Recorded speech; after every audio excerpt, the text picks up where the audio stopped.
우리를 향한 주님의 놀라운 사랑과 계획을 믿음으로 고백하며 오늘 이 저녁에도 하나님께 예배하는 이 시간이 가장 은혜가 가득한 시간임을 믿습니다. 이미 지난 주일에 예고가 되었던 것처럼 오늘 하나님께 회개하며 머리에 죄를 뿌렸다고 죄의 수요일이라 부르는 바로 오늘부터 우리는 사순절 기간을 맞이하게 됩니다. 사순절 단어의 뜻으로는 40일 동안의 기간을 의미하는데 정확한 의미는 죄의 수요일에 시작해서 부활절 전까지 계속되는 시기로 예수 그리스도께서 광야에서 금식하신 것을 본따 부활주일부터 40일 전의 기간을 주일을 제외하고 지키는 기독교의 중요한 절기입니다. 정확한 설명을 드리자면 가톨릭과 동방정교회가 이 절기를 지키는 방법과 기간의 차이가 있음을 말씀드려야 하지만 그것까지 설명을 하기에는 복잡한 이야기가 될 듯합니다. 우리 개신교는 앞서 말씀드린 것처럼 부활주일부터 주일을 제외한 40일 전까지의 기간이 사순절 절기가 됩니다. 기독교는 많은 절기들을 지키고 있지만 특별히 부활절은 사순절과 함께 또 성탄절은 대림절과 함께 지키도록 하고 있습니다. 많은 이유들이 있을 수 있습니다. 그러나 가장 단순하고 중요한 이유는 미리 준비하도록 하는 것입니다. 자칫 바쁜 생활 가운데 우리는 종종 그 의미를 잊고 살지만 믿는 자들에게 사순절은 너무나 중요한 의미가 있음을 기억해야 합니다. 그 첫날이 바로 오늘입니다. 그런 점에서 저는 오늘 이 시간을 조금 특별하게 준비했습니다. 이미 수차례 성지의 사진을 보면서 말씀을 생각해 보았는데 오늘은 성지 중의 성지, 예수님께서 걸어가신 십자가의 길을 준비했습니다. 이 십자가의 길은 라틴어로 비아 돌로로사라고 하며 슬픔의 길 혹은 고통의 길이라는 뜻입니다. 이 길은 빌라도의 법정에서부터 골고다 언덕에 이르기까지 예수님께서 걸어가신 십자가 고난의 길을 말하는데 이 길에는 각각의 의미를 가진 14개의 지점이 있으며 그중 제10지점부터 14지점까지는 성묘교회 안에 위치해 있습니다. 추가적으로 우리 성도님들이 아셔야 할 것은 이 길이 성경의 복음서에 근거한 역사적인 길이라기보다는 순례자들의 신앙적인 의미를 가진 길로서 14세기 가톨릭의 프란체스코 수도사들에 의해 확정된 길이며 예루살렘에 있는 이 길은 이 14개의 지점은 18세기에 확정된 것들입니다. 물론 그 중에 일부는 19세기 이후 고고학 발굴을 통해 확인되었으며 지금도 매주 금요일이 되면 순례자들은 십자가의 고난을 기리는 의식을 이 길을 통해 거행하고 있습니다. 첫 번째 사진입니다. 십자가의 길을 지도로 보시면 화면과 같습니다. 오른쪽 위쪽에서 시작해서 왼쪽 아래쪽까지 모두 14개의 지점이 있음을 보여주고 있습니다. 이 지도를 보셔도 아실 수 있듯이 첫 번째 지점 1번과 두 번째 지점 2점은 골목길을 사이에 두고 위치해 있으며 조금 전에 설명드린 것처럼 10번째 지점부터 14번째 지점은 성묘교회라고 하는 그곳에 함께 위치해 있습니다. 우리 성도님들이 기억하셔야 할 것은 성지 순례를 통해 각 지점들을 찾아보고 예수님이 가신 길을 묵상하며 기도할 수는 있지만 정말로 예수님께서 걸어가셨던 그 길은 아니라는 점입니다. 왜인지는 다 아시죠? 어디든지 시간이 지나면 침하되고 퇴적작용이 일어납니다. 자연스럽게 퇴적작용이 일어나기도 하고 또 때로는 인간에 의해 퇴적이 일어나기도 합니다. 지금 이 이스라엘의 예루살렘도 마찬가지입니다. 2000년 전, 그러니까 예수님께서 사실 때, 그때의 예루살렘은 지금의 예루살렘 땅 속에 파묻혀 있습니다. 예수님께서 걸어가셨던 그 길도 이 예루살렘의 지하에 묻혀 있다는 말씀입니다. 그러니 이 십자가의 길을 걸으시더라도 그 의미를 생각해야 하는 것이지 정말로 예수님께서 이 길을 걸어가셨던 길이라고 생각하지는 않으셔야 합니다. 그러면 우리 주님이 걸어가셨던 십자가의 길을 본격적으로 살펴보겠습니다. 첫 번째 사진입니다. 십자가의 길이 시작되는 그 첫 지점은 예수님께서 빌라도에게 재판을 받았던 장소입니다. 예수님은 이곳에서 신문을 받았고 병사들에게 채찍질을 당하셨습니다. 참고로 예수님께 십자가형을 내린 당시의 총독 빌라도는 가이사랴라는 곳에 있는 총독부에 있어야 했지만 6월절 기간이 되면 자주 일어났던 반 로마 시위를 진압하기 위해 임시적으로 예루살렘에 와 있었던 것으로 알려져 있으며 그런 이유로 예수님은 곧바로 총독 빌라도의 재판을 받게 되었습니다. 다음 사진입니다. 예수님에 대한 영화를 보신 분들은 빌라도가 위쪽의 높은 곳에서 아래쪽에 모여 있는 군중들을 대상으로 재판하는 모습을 보셨을 겁니다. 당시 빌라도의 법정이 이런 모습이었습니다. 다음입니다. 빌라도에게 예수님에게 사형 선고를 내린 빌라도의 법정을 나오면 예수님이 로마의 군병들에게 가시면류관을 쓰임받고 또 홍토를 입힌당했던, 그래서 놀림을 받았던 저 장소, 두 번째 장소가 나옵니다. 예수님은 이곳에서 십자가를 지시고 도시의 거리를 지나 골고다 언덕까지 약 800m의 길을 걸어가셨으며 수많은 군중들은 예수님을 조롱하였습니다. 다음입니다. 예수님께서 십자가를 지고 가시다가 처음 쓰러지신 장소입니다. 다음 사진입니다. 이곳에는 1856년에 아르메니안에 작은 교회당이 세워졌고 그 교회의 입구에 세 번째 지점이라는 것이 표시되어 있습니다. 화면으로 보시는 사진을 보셔도 십자가를 지신 예수님께서 쓰러져 있는 것을 조각으로 새겨 놓았음을 보실 수 있고 글로 로마자 3자가 쓰여져 있음을 아실 수 있습니다. 다음 사진입니다. 네 번째 지점은 십자가를 지고 가시는 예수님께서 어머니 마리아를 만난 장소입니다. 그러나 성경에는 이 이야기가 기록되어 있지 않습니다. 초대 교회의 전성으로 내려오는 이야기라고 합니다. 2004년에 개봉했던 패션 오브 크라이스트라는 영화를 기억해 보시면 그 영화에서도 예수님께서 마리아를 만나는 장면이 나오는 것을 아실 수 있습니다. 다음 사진입니다. 역시 이곳에도 아르메니안 교회가 1881년에 세워져 있고 교회 안에는 예수님과 마리아의 만남을 조각으로 만들어 놓았습니다. 다음입니다. 제5지점은 예루살렘에 와 있던 구레네 시몬이 예수님을 대신하여 십자가를 진 곳입니다. 시몬은 예수님의 십자가를 골고다 언덕까지 대신 지고 올라갔으며 이곳에는 1895년 세워진 프란치스코 교회가 있습니다. 다음 사진입니다.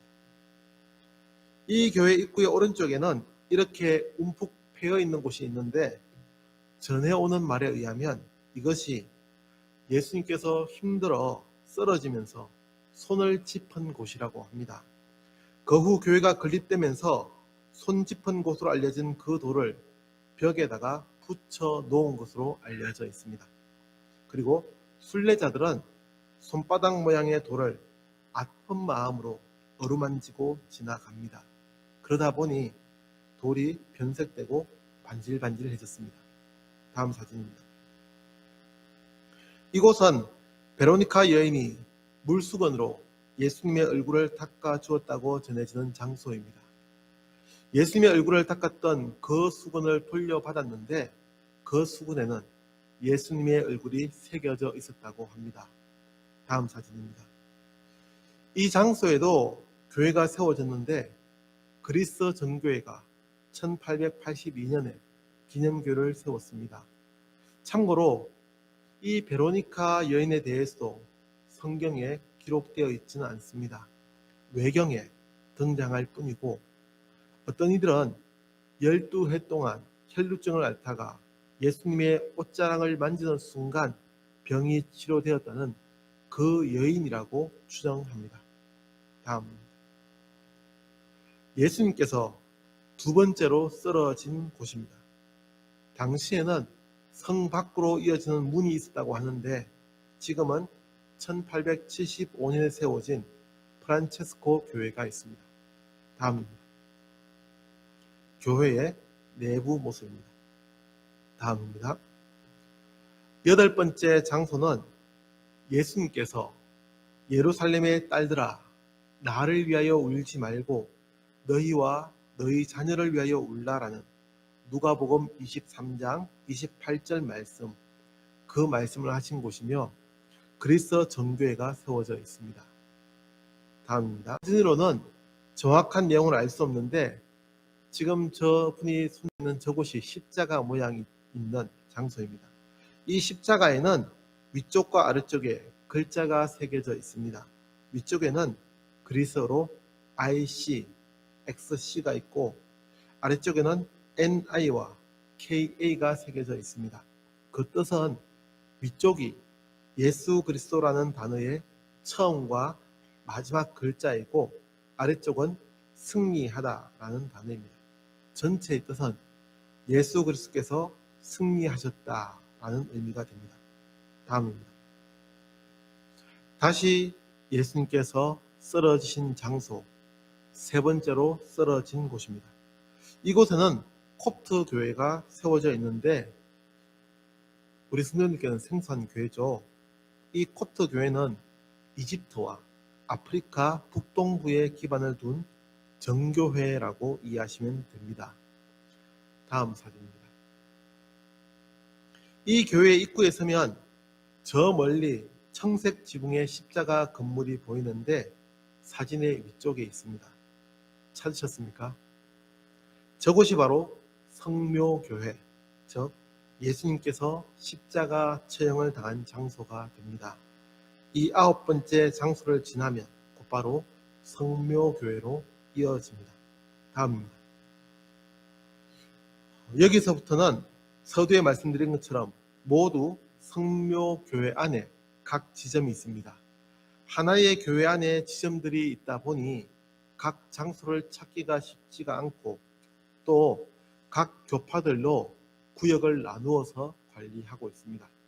그 첫 번째로 10번째 지점이 되는 장소, 십자가에 못 박히기 전 예수님의 옷을 벗긴 곳이며 콥트 교회의 관리 구역입니다. 다음입니다.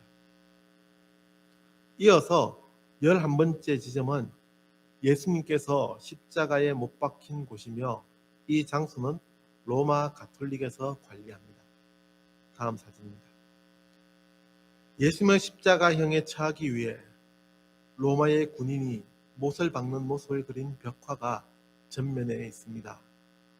십자가형에 대해서 좀 더 설명을 드리면 좋겠지만 시간상 다음 기회에 전하는 것이 더 좋을 듯하여 생략합니다. 다음입니다. 12번째 지점입니다. 예수님께서 십자가 위에 달려 죽으신 곳입니다. 이 장소는 앞에 보았던 제11지점에 비해 훨씬 화려함을 보실 수가 있는데 이는 그리스 정교회에서 관리하는 지역이라 그렇습니다. 참고로 정교회는 성화나 성상 등으로 교회 안을 화려하게 꾸미지만 이런 것이 꾸미고 또 이런 것이 신앙에 도움이 된다고 주장하는 반면 로마 가톨릭과 우리 개신교는 자칫 저러한 것들이 우상이 될 수 있다고 경계합니다. 다음입니다. 강단의 뒤쪽으로는 십자가를 세웠다고 알려진 구멍이 뚫려져 있으며 직접 손을 넣어서 골고다의 바윗돌을 만져볼 수 있도록 하고 있습니다. 지금 보시는 사진 바로 아래쪽에 있는 것이 동그랗게 있는 것이 그 십자가를 세웠던 구멍입니다. 다음 사진입니다. 또 강대상의 오른쪽을 보면 갈라진 바위를 보실 수 있도록 해두었는데 이는 예수님께서 숨을 거두신 이후 성소의 휘장이 찢어지고 땅이 진동하며 바위가 터졌다는 마태복음 27장 51절의 기록을 보여주는 장소입니다. 그때 갈라진 바위를 그대로 보존하고 있습니다. 다음 사진입니다. 13번째 지점은 예수님의 시신을 십자가에서 내려 바닥에 놓았던 장소입니다. 성지순례를 하게 되면 가장 많이 찾는 장소 중 하나이며 누구나 이 대리석 돌판을 어루만지며 기도하는 장소입니다. 저는 기회가 좋아서 아무도 없는 이곳의 사진을 찍을 수가 있었는데 이런 사진을 찍을 수 있는 기회가 흔하지는 않습니다. 늘 사람들이 저 대리석을 삥 둘러서 기도하고 있기 때문입니다. 다음 사진입니다. 성묘교회는 335년 콘스탄티누스 황제에 의해 세워졌으며 황제는 이곳을 지구의 중심이라고 선포하였습니다. 이후 페르시아의 호스로 2세가 예루살렘을 침공했던 614년에 화재로 손상이 되었고 673년부터는 아랍의 통치 지역이 되었다가 1009년 아랍 파티마 왕조의 하킴에 의해 완전히 파괴됩니다. 현재의 건물은 십자군 원정으로 다시 이 지역을 다스리게 된 기독교의 메리센데 여왕의 시절, 즉 1149년에 재건되었고 현재까지 유지되고 있습니다. 교회의 관리는 역사적, 종파적인 이유로 복잡하게 관리가 되는데 교회 내부는 로마 가톨릭과 그리스 정교회 그리고 아르메니아 정교회에서 관리를 하고 나머지 부분은 콥트교회, 시리아 정교회, 에디오피아 정교회 등 6종파가 분할 소유를 하며 각각 다르게 예배를 드리고 있습니다.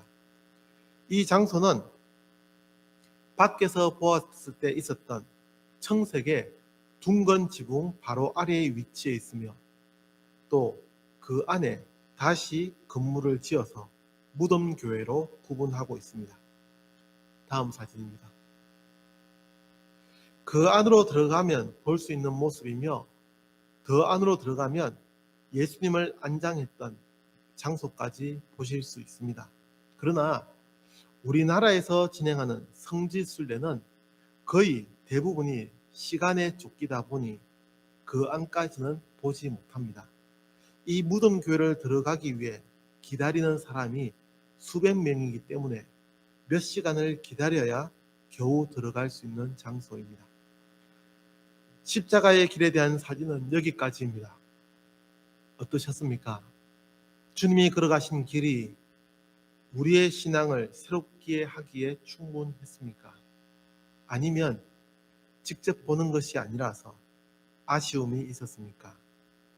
아쉬움이 남더라도 직접 성지순례를 갈 수 있는 날을 기대하면서 잘 배워두셔야 합니다. 이런 말을 하죠. 아는 만큼 보인다라고. 성지순례도 마찬가지입니다.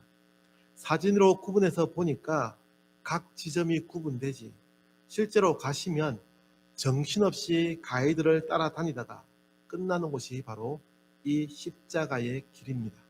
특히 시간을 잘못 맞추어 가시면 상인들이 거의 대부분의 지점을 점유하고 있어서 제대로 볼 수가 없습니다. 제 경험으로도 새벽 일찍 가는 것이 가장 좋았던 것으로 기억하는데 몸이 조금 힘들 수 있습니다. 새벽 5시에는 출발해야 합니다. 그러면 이제 함께 읽었던 본문의 말씀을 생각해 보겠습니다. 본문의 말씀은 우리에게 너무나 익숙한 말씀이라 생각합니다. 예수님은 구원의 길에 대해서 말씀하시지만 여전히 의심 많은 도마는 예수님께 질문합니다. 예수님께서 가시는 그 길을 너희가 알고 있다는 말씀에 이어 도마는 주님이 어디로 가시는지 모르겠다는 것이요.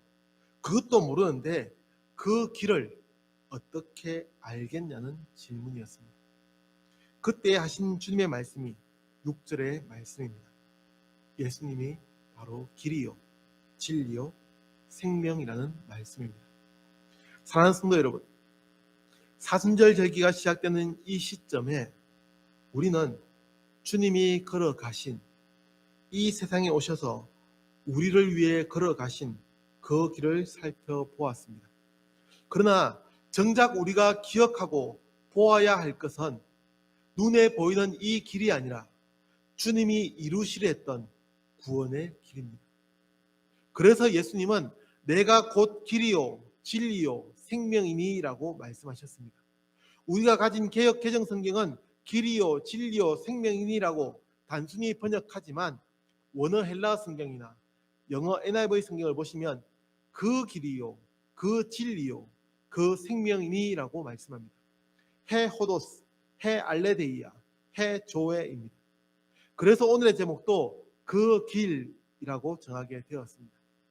예수님은 많은 길, 많은 진리 혹은 많은 생명 중 하나가 아니라 유일무이한 단 하나의 바로 그 길이며 진리이고 그 생명입니다. 우리 주님이 걸어가신 길은 다른 길이 아니었습니다. 바로 그 길, 우리를 구원하시려는 그 길이었습니다. 그래서 예수님은 고난을 자처하시고 십자가를 지셨습니다. 매를 맞으면서도 우리를 향한 십자가의 사랑을 포기하지 않으셨습니다. 이 시간 성지 사진을 보면서 가볍게 십자가의 길을 살펴보았지만 우리에게 남겨진 과제는 주님이 보여주신 이 십자가의 길, 그 구원의 길 앞에서 결단해야 한다는 사실입니다. 거듭 말씀드리지만 이제 사순절이 시작되었습니다. 우리를 위해 걸어가신 그 길을 묵상하고 기도하는 주간입니다. 때로는 가슴을 치며 회개해야 하는 절기이며 때로는 간절한 마음으로 십자가 앞에 다가서야 하는 시간입니다. 이번 2022년 사순절 절기를 통해 주님이 보여주신 그 길, 그 구원의 길을 따라가며 구원의 역사를 이루어가는 우리 성도들, 코로나로 식어진 믿음의 열정을 다시 불태우는 시간들이 되기를 간절히 기도합니다. 기도하겠습니다. 우리를 위하여 걸어가신 주님의 길을 생각하며 주님이 참으로 우리를 위해 구원의 길을 열어주셨음을 고백합니다. 하나님, 주님이 걸어가신 그 길을 기억하게 하시며 주님 가신 그 길을 따라 걷는 주님의 백성들 되게 하여 주옵소서. 사순절 절기가 시작되었습니다. 하나님, 이번 사순절 절기를 통해 주님의 사랑을 마음껏 묵상하게 하시고 우리의 마음이 뜨거워지게 하시며 신앙을 다시 회복하는 은혜의 절기가 되게 하여 주옵소서. 하나님, 코로나로 식어진 그동안 예배를 제대로 드릴 수 없어서 식어졌던 우리의 믿음이 다시 회복되는 귀한 시간 되게 하여 주옵소서. 예수님의 이름으로 기도합니다. 아멘.